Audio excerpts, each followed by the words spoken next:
Ce livre m'a complètement anéanti. Je suis pas encore remis, sincèrement. Martin Eden, de Jack London. C'est une plongée dans la lutte acharnée d'un homme contre sa propre condition, quoi. Contre le monde qu'il a vu naître. C'est une histoire brutale.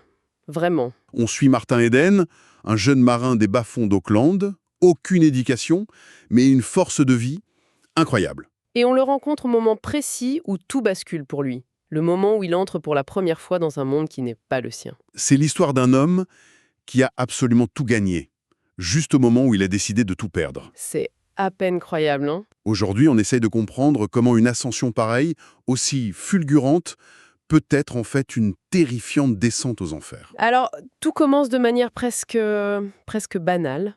Une bagarre dans la rue. Oui, Martin, ce marin costaud, un peu brut de décoffrage, il prend la défense d'un jeune homme de la haute société, Arthur Morse. et pour le remercier, ce Arthur l'invite à dîner chez lui. Un geste simple, mais c'est le détonateur de tout. Martin accepte, et là, il entre dans une autre dimension. Exactement, il faut se l'imaginer. Il arrive dans cette maison immense, il est maladroit dans ses vêtements grossiers qui sentent la mer. Il sait pas quoi faire de sa casquette. Voilà, il se sent observé. Et il découvre un salon rempli de livres, de peintures, un piano, un monde de calme, de culture. Pour lui, c'est un choc absolu. Et au milieu de ce décor, il la voit. Ruth, la sœur d'Arthur. Et là, c'est un second choc, encore plus violent. Ah oui. Il la voit comme une divinité, une déesse. Elle est belle, elle est cultivée, elle vient d'une autre planète, quoi. Et c'est là que tout se joue. Pour la première fois de sa vie, Martin a honte. Honte de ses mains cailleuses, de son langage. Il se sent inférieur. Mais la question que je me suis posée tout de suite, c'est est-ce qu'il tombe amoureux de Ruth, la personne, ou de ce qu'elle représente? C'est une excellente question et je pense que c'est tout le drame du livre. Il tombe amoureux du savoir, de la beauté, de la pureté qu'elle incarne. Elle est une porte d'entrée. C'est ça. Et ce soir-là, en la quittant, il prend une décision qui va sceller son destin. Pour être digne d'elle, il va s'élever. Il va se réinventer de A à Z. Et c'est le début d'une quête obsessionnelle. Le mot est faible, obsessionnel. C'est faible. La transformation est d'une violence folle. C'est une frénésie. Il s'enferme dans une chambre minuscule, il se jette dans la lecture. La bibliothèque devient sa maison. Il dort à peine 5 heures par nuit. Et il dévore tout, sans guide. La poésie, la philo, les sciences. Il veut tout comprendre.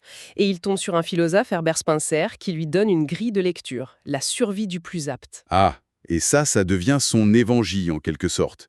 Il se voit comme cet individu qui va s'élever par sa seule force. Totalement. C'est un individualisme forcené. Mais cette quête a un coût.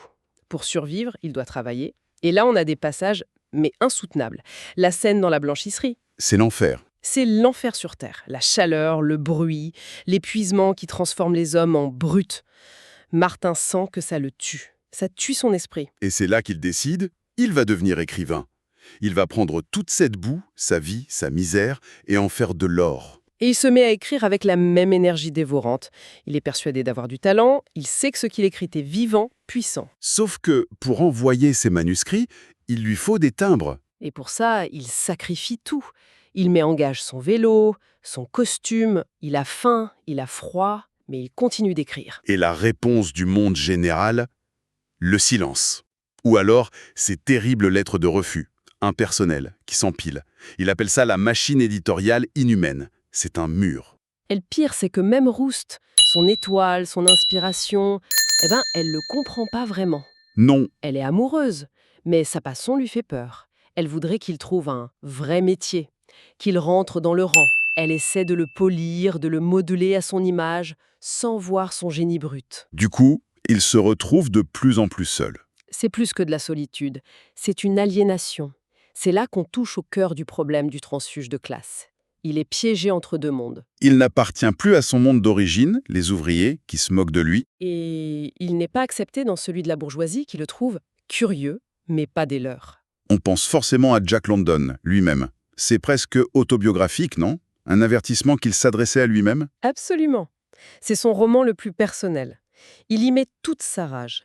Cette douleur d'être un étranger partout, pour sa famille et pour le monde qu'il veut conquérir. On devient un fantôme entre deux rives. Et pire, plus il apprend, plus ce monde bourgeois qu'il idéalisait lui paraît médiocre. Hypocrite. La seule personne qui le comprend, c'est un personnage génial. Ross Brissenden, un poète riche, malade, cynique. Ah oui. Brissenden reconnaît son génie tout de suite, mais il méprise son désir de succès. Il lui dit d'écrire pour la beauté, pas pour la gloire. Il le prévient, le succès te détruira. Mais Martin est trop loin dans sa logique.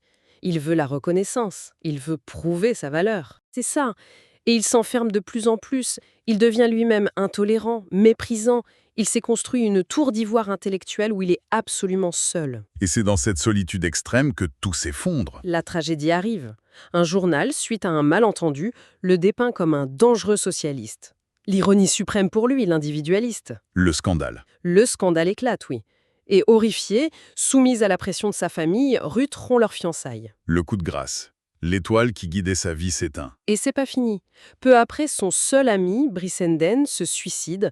Là, Martin a tout perdu. Amour, amitié, espoir. Il est vidé, mort à l'intérieur. Il arrête d'écrire. Le combat est terminé. Il a échoué. Et c'est à ce moment précis, Pile à ce moment-là, quand il a tout abandonné, que le succès arrive. C'est d'une cruauté. c'est presque une blague cosmique. C'est ça. Du jour au lendemain, les magazines qu'il rejetait se l'arrachent. Il devient célèbre, riche. Mais comment c'est possible? Son travail n'a pas changé? Et c'est justement ça qui le dégoûte. Il comprend que les gens n'aiment pas son travail. Ils aiment le nom sur la couverture, le succès, l'argent. Sa quête de mérite par le travail était une illusion. Une illusion totale. Le monde ne récompense pas le talent, il récompense la célébrité. La gloire a un goût de cendre. Les mêmes personnes qui le laissaient crever de faim se battent pour l'inviter à dîner. Et russe, j'imagine? Évidemment. Ruth revient, pleine de remords, prête à l'épouser, maintenant qu'il est célèbre. Trop tard. Beaucoup trop tard. Il voit clair dans son jeu. Le succès qu'il a désiré plus que tout au monde le révulse. L'avoir atteint lui a juste prouvé que ça valait nier. Il a l'argent, la célébrité, la reconnaissance. Il a tout. Et à l'intérieur, c'est le vide. Absolument. Il se sent comme un fantôme. Le désir, le moteur de sa vie s'est éteint. Il n'y a plus rien à conquérir. Alors il décide de tout quitter. Il embarque sur un navire, le Mariposa, pour les îles du Pacifique, pour essayer d'échapper à tout ça. Et sur le pont de ce navire, en pleine nuit, seul, au milieu de l'océan, il est face à un vide absolu. Il a tout exploré. Le monde des pauvres, le monde des riches. Et rien ne lui a apporté la paix. Vivre, pour lui, c'est devenu synonyme de souffrir. Comment un homme qui a obtenu tout ce qu'il désirait peut-on arriver à un tel désespoir? Et face à l'immensité de l'océan, quelle décision finale un homme qui a perdu le goût de vivre peut-il bien prendre? Pour le savoir, eh bien, il faut plonger dans les pages de Martin Eden. Tiens, justement, ça me fait penser, j'ai une bonne nouvelle pour vous qui nous écoutez. Ce livre est disponible sur Audible et vous pouvez le récupérer gratuitement en cliquant sur le premier lien dans la description. L'idée, c'est vraiment des narrations très immersives. Une narration professionnelle, bien incarnée, ça change absolument tout. La personne ne fait pas que lire, elle interprète, elle donne vie au texte. Ah tiens, super, en plus de la vidéo, il y a un livre audio. Si on veut juste le livre, le lien pour récupérer votre livre audio se trouve dans la description de la vidéo. Si vous avez apprécié le contenu, n'hésitez pas à laisser un petit pouce en l'air et à vous abonner à notre chaîne YouTube pour ne rien manquer des prochaines vidéos.